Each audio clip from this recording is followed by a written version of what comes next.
Hello, my name is Hawke8G, or formerly Pistola8G, even though I still have 2 accounts, both with those names. And this would be my first Call of Duty gameplay commentary. I'm really excited, even though I have a feeling I'm going to have a really monotone voice, and that makes me sad. But this is a 10-minute gameplay. This is only half of the game. I still have 9 minutes left to do something with. I could just upload or something, but I don't know. We'll figure that out later. Anyways, big shout out to Android8G. He was the fine gentleman who recorded this game with his HD PVR. And when I was watching this in Zune, it actually looked better than my TV. Like, the gameplay, the recording itself looked better than what it did when I was playing the game. So that just shows I need to get off my lazy ass, make some money, and get a better TV or something. But it's really sad. But regardless, I want to talk a little bit about just E3 in general. I know there's still like 4 months. E3's in like June, but I want to talk about it just because of PAX, and I've been seeing videos from like people like Gold Glove and Woody's Gamertag. Those guys have been out there at PAX talking about Homefront. I'm going to talk about Homefront 2, and just all these other releases and demos that have been at PAX East. And now I'm excited for E3 because I want to see what else is in store this year for the Christmas time holidays, because that's when all the games come out. Everything gets announced during summer, and everything gets released in winter and spring. So that's how that works, and it's kind of lame. But regardless, when it comes to, like, I'm going to talk about most of the consoles, and I think that's about it. But when it comes to Nintendo's console, the Wii. Oh, that's a fun name.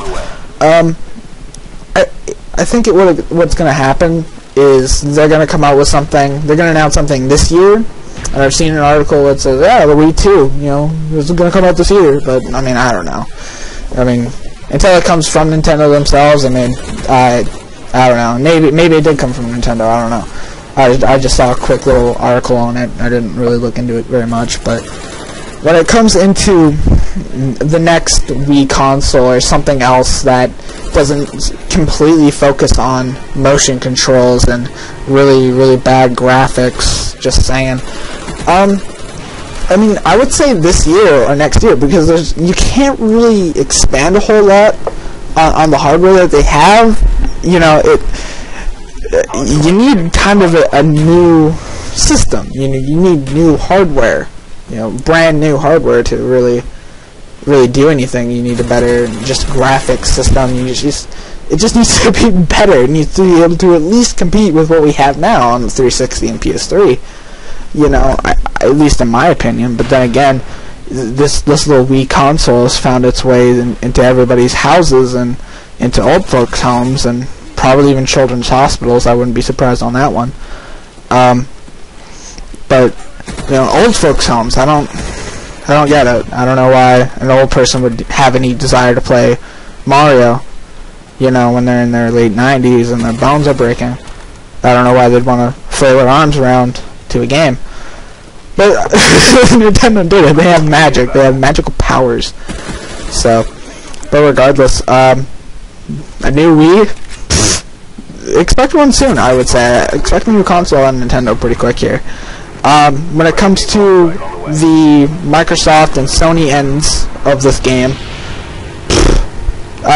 they just came out, not too long ago. They're pushing out new hardware. The Kinect for Xbox and Move for the PS3.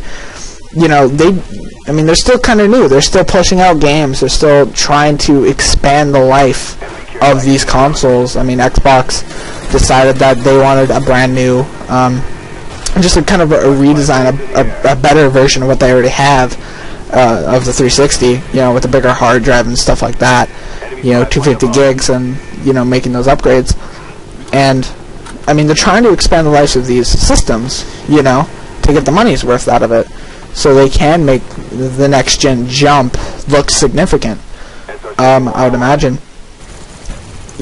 So You know, same with Sony. I mean, I don't know if they came out with a brand new system, but what they like to do is usually come out with the main system, and then, okay, we're going to make another one, but we're going to make it smaller.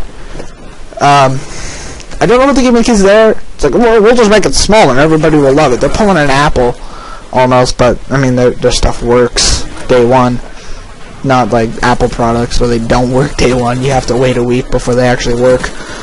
But I don't know, when it comes to seeing your PS4 or your Xbox 720, I really hope those aren't the actual names. That'd be pretty bad. Don't expect them this year. Don't be holding your breath for the next 360 to come out, you know, with amazing graphics and whatnot, and, you know, huge amounts of storage, you know, right out the rip. You don't expect it for a few more years, because people are still buying Xboxes and getting Kinect, you know. It's don't expect anything. I kind of want to shift gears a little bit now that I've talked about Xbox and go. My voice just cracked. Ugh. Oh, I'm gonna slap myself. I hate being 16. Regardless, I'm gonna switch gears and go to Call of Duty and its stranglehold on the community, on just gaming itself, and how popular it is, and what it'll take to probably topple it, I would say. I'll just give you quick points here. One, probably a really amazing story. Something that just grips people. Not a Michael Bay movie. We don't want a Michael Bay movie. Call of Duty does that well. And it's getting old. If I wanted to watch a Michael Bay movie, I would go to one. And I don't want to see a Michael Bay movie. But, you know, something that really entices you. Kind of like, you know, the RPGs, how they really entice you to play through the characters, the story, you know, just the world itself, right? You call it, like, something like topple Call of Duty needs something kind of like that, and I think it's hard to pull off in a first-person shooter, obviously, because it's not an RPG. An RPG, you make choices, you make sort of sacrifices, in a sense. You make a lot of decisions that affect how the game plays out. In the first-person shooters, they're linear. They're linear storylines that go one way. It's telling a set story, and you're there along the ride to see what happens. That's about it. And they're usually really quick. You know, Russia attacks the U.S., U.S. goes, oh, we're getting attacked. Repels the invaders, goes to Russia, blows them up, end of story.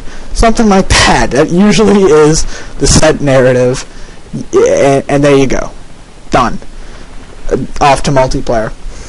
You know, where, you know, Homefront had it seems to be a really compelling story. It seems like, you know, Korea is going under a unified government and military, and attacking the U.S. and taking over the U.S. and, you know, occupying that whole country, and now you're a resistance fighter just trying to survive and repel them out, you know, because your military has been defeated pretty much, you know, so now it's up to you to really to fight them back and really, you know, defend yourself. It seems intriguing. I want to play it. I really do.